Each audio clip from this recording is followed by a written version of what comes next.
ہمارے ایک دوست تھے, ان کا واقعہ مجھے, انہوں نے اپنے کسی دوست کا واقعہ سنایا. امریکہ میں وہ کسی دینی ٹرسٹ سے وابستہ تھے, مسجد ان کے کنٹرول میں تھی, دینی شخصیت تھی وہ.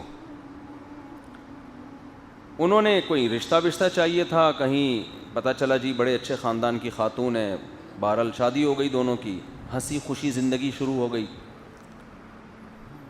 ایک دن انہوں نے کہا کہ بھائی چلو, میری ایک میٹنگ ہے, اس میں اپنی وائف سے کہا تم بھی چلو. تو بیگم صاحبہ جو ہیں وہ عجیب سی ڈریسنگ ان کی, بالکل ہی جیسی لبرل ماحول میں ہوتی ہے ڈریسنگ,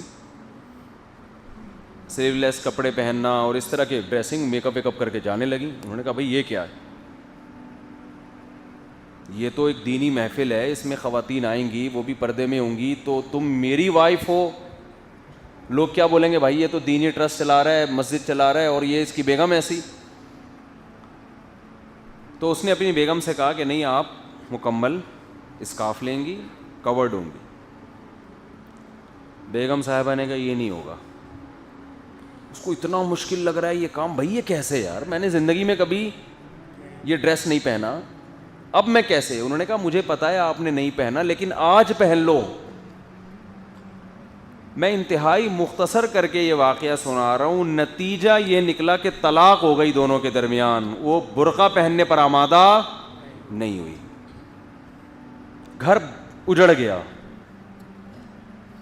یعنی یہ میں بہت مختصر, ورنہ پہلے وہ خاتون ڈپریشن میں گئیں, شوہر ٹارچر کر رہا ہے, اصرار کر رہا ہے بھائی آپ کو میرے ساتھ برقعے میں جانا پڑے گا, میں نہیں لے جا سکتا, میں بدنام ہو جاؤں گا. کہہ رہی نہیں. لوگ کہہ رہے ہیں بھائی اس کی خاطر پہن لے, تو نہیں پہنتی, آج میاں کی خاطر پہن لے, اللہ کی خاطر نہیں.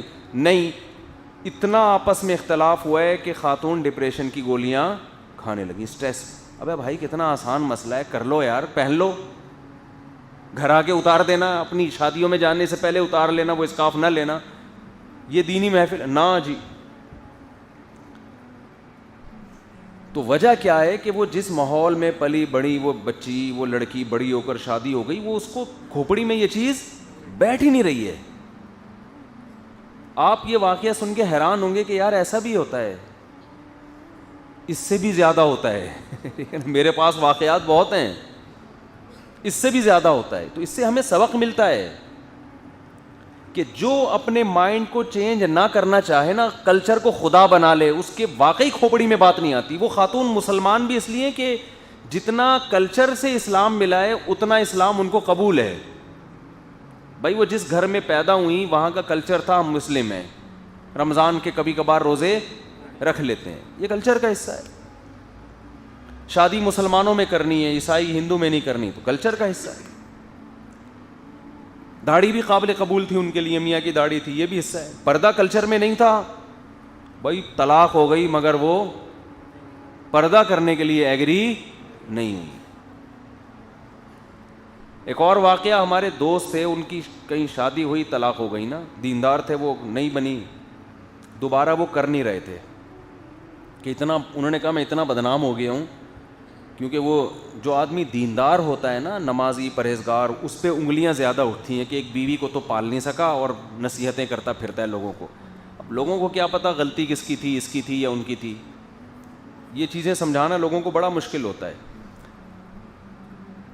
کوئی مشہور آدمی جب میاں بیوی میں ڈیورس ہو نا تو نیچے کمنٹس دیکھا کریں, کچھ اس کو الو کا پٹھا کہہ رہے ہوتے ہیں شوہر کو, ابے یہ تو بندہ ہی 2 نمبر ہے, اور کچھ اس کو کہہ رہے ہوتے ہیں عورت کو کہ یہ نہیں بسا سکی. ہونا یہ چاہیے کہ آپ کسی کو کچھ نہ بولو, ہونا کیا چاہیے, کسی کو کچھ نہ. بھائی ہمیں پتہ ہی نہیں ہے کہ اس میں غلطی کس کی ہے.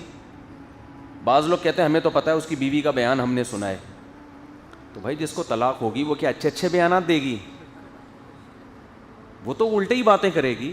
اور مرد, بعض کہتے ہیں مرد کی سائڈ لے رہے ہوتے ہیں کہ ہم نے شوہر کا بیان سنا ہے, بھائی یہ عورت صحیح نہیں تھی. بھائی اس نے تو ڈیورس دی ہے, وہ یہ تھوڑی کہے گا اتنی پیاری, اتنی اچھی, اتنی خدمت گزار اگر تھی تو پھر چھوڑا کیوں تو نے اس کو بھائی. تو اس لیے کمنٹس بہتر کیا ہے, بہتر کیا واجب ہے, کرو ہی نہیں, بولو بھائی ان کا آپس کا ذاتی معاملہ, ہمیں نہیں پتہ کون غلط کون صحیح, اور نہ اس بارے میں ہم سے قیامت کے دن سوال ہوگا. لیکن بڑا مسئلہ یہ کہ چپ رہنا ہم نے بچپن سے سیکھا ہی نہیں ہوتا. بہت سے مسائل چپ رہنے سے حل ہو جاتے ہیں, لیکن چپ رہنے پر ایسا لگتا ہے کہ گورنمنٹ کی طرف سے پابندی ہے، حالات سے ایسا لگتا ہے.